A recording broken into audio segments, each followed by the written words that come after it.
Into இடுக்கு மூல முடுக்குன்னு திரும்பின திசை எல்லாமே பிஎஸ்என்எல் நெட்வொர்க் யூஸ் பண்றவங்கள பார்க்க முடிஞ்ச நேரம் ஒண்ணு இருந்துச்சு. பிஎஸ்என்எல் அப்படி எல்லாரையும் தன் கைவசமா வச்சிருக்க காரணமும் இருந்துச்சு. ஆமா, அப்புறம் பிஎஸ்என்எலுக்கு என்ன ஆச்சு, எங்க காணாம போனாங்க? சரி, அதை விடுங்க.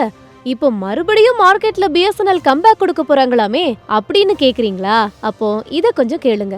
என்னதான் பிஎஸ்என்எல் அரசாங்கத்தோட தான் இருந்தாலும் 2002ல தான் மொபைல் போன் நெட்வொர்க் மார்க்கெட்டுக்குள்ளவே வர அனுமதிக்கப்பட்டாங்க. அந்த டைம்ல ஏற்கனவே மார்க்கெட்ல நிறைய கம்பெனிஸோட கை ஓங்கி இருந்துச்சு. அதனால பிஎஸ்என்எல்லால பெருசா ஒன்னும் பெர்ஃபார்ம் பண்ண முடியல. ஆனா இவங்களை எல்லாம் பின்னுக்கு தள்ளி கொஞ்ச நாள்லயே பிஎஸ்என்எல் இந்தியாவிலேயே 2வது இடத்தை பிடிச்சது தெரியுமா?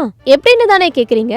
பிஎஸ்என்எல் இன்கமிங் கால்ஸ ஃப்ரீ ஆக்குனாங்க, ரோமிங் சார்ஜஸ கட் பண்ணாங்க. இதுதானே எங்களுக்கு வேணும்னு மக்களும் அலைமோதி பிஎஸ்என்எல் பக்கமா திரும்பிட்டாங்க. லாபத்தை அள்ளி குவிக்கிற நிறுவனமா பிஎஸ்என்எல் தலை தூக்குச்சு. இருந்தாலும் 2008க்கு அப்புறமா பிஎஸ்என்எல் சரிவை சந்திக்க ஆரம்பிச்சது. அப்புறம் 2016ல ஜியோ மார்க்கெட்ல காலடி எடுத்து வச்சாங்க. வாங்க வாங்க, எல்லாருக்கும் இன்டர்நெட் ஃப்ரீயா தரோம்னு சொன்னாங்க. அது மட்டும் இல்லாம 4G நெட்வொர்க்கையும் கொண்டு வந்துட்டாங்க. இப்போ 5Gயும் வந்துருச்சு. இவங்களை தொடர்ந்து ஏர்டெலும் வோடஃபோனும் 4G 5G சேவையை தர ஆரம்பிச்சாங்க. சரியா லாபம் காட்டலன்ற காரணத்தாலையும் என்னவோ பிஎஸ்என்எலுக்கு 4G அனுமதிக்கப்படல. அப்புறம் என்ன, ஜியோக்கு எந்த அரசாங்கம் கம்பெனியோட போட்டியும் இல்ல, ஏர்டெல் வோடஃபோனுக்கும் தான். ஆனா இப்ப கூட பிஎஸ்என்எல் இந்தியா முழுசும் 4G சேவையை கொண்டு போய் சேர்க்கல அப்படிங்கிறது தான் ஒரு கசப்பான உண்மை.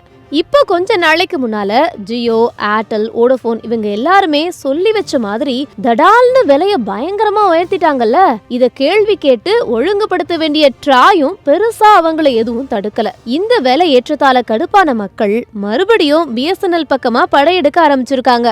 இந்த நேரத்துல தான் டாடா டிசிஎஸ் மூலமா பிஎஸ்என்எலோட கைகோக்க போறாங்கன்றது பேசு பொருளா மாறி இருக்கு.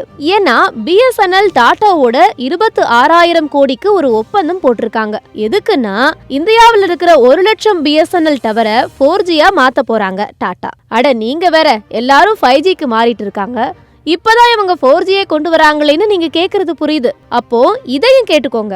பிஎஸ்என்எல் அதே டிசிஎஸ் ஓட சேர்ந்து 5Gயும் கொஞ்ச நாட்கள்லயே எடுத்துட்டு வர போறாங்களாம். எதிர்காலத்துல வரப்போற ஃபீச்சர்ஸ்க்காக சாஃப்ட்வேர் அண்ட் நெட்வொர்க் மேனேஜ்மெண்ட்டும் பண்றதுக்கு டிசிஎஸ் பிஎஸ்என்எலோட கான்ட்ராக்ட் போட்டிருக்காங்களாம். இதனால குறைஞ்ச விலையிலேயே 4G 5G சேவையை கொடுக்க முடியும்னு சொல்றாங்க. பிஎஸ்என்எல் டாட்டாவோட சேர்ந்து இப்படி ஒரு ஸ்டெப் எடுக்கிறத பார்த்துட்டு ஜியோவும் ஏர்டெலும் சும்மா இருப்பாங்கன்னு நினைக்கிறீங்க? அவங்க என்ன பண்ண போறாங்கன்றத பொறுத்து இருந்துதான் பார்க்கணும்.